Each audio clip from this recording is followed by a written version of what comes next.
कल आपको मैंने ब्लड के बारे में बताया था। आज मैं आपको प्लाज्मा के बारे में बताऊंगी। यह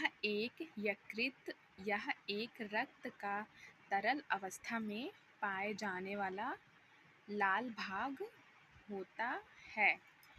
या मतलब ये जो होता है रक्त ये जो होता है ब्लड में तरल अवस्था में पाए जाने वाला भाग होता है।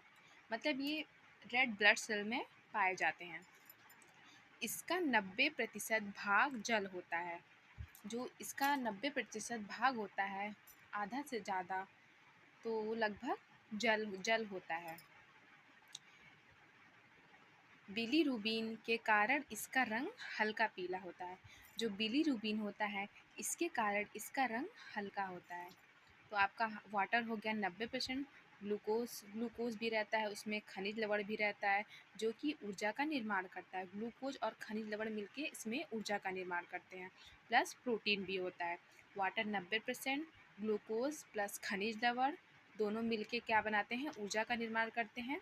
और अगला प्रोटीन होता है।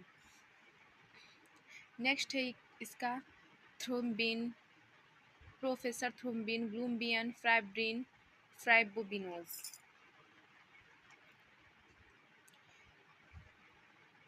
चलिए आइए हम प्लाज्मा के कार्य देखते हैं।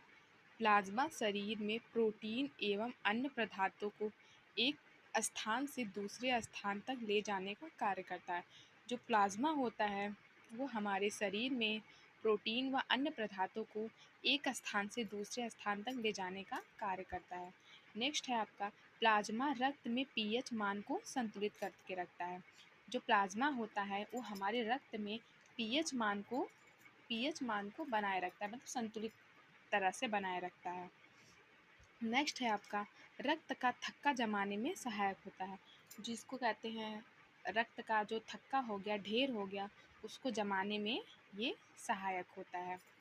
ग्लूकोज को बाकी अंगों तक पहुंचाता है। जो प्लाज्मा होता है वो ग्लूकोज को हमारे शरीर के अनेक अंगों तक पहुंचाता है।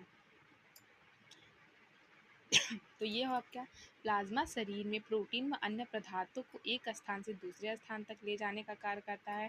नेक्स्ट है आपका प्लाज्मा रक्त में पीएच मान को संतुलित रखता है। रक्त का थक्का जमाने में सहायक होता है। ग्लूकोज को बाकी अंगों तक पहुंचाता है।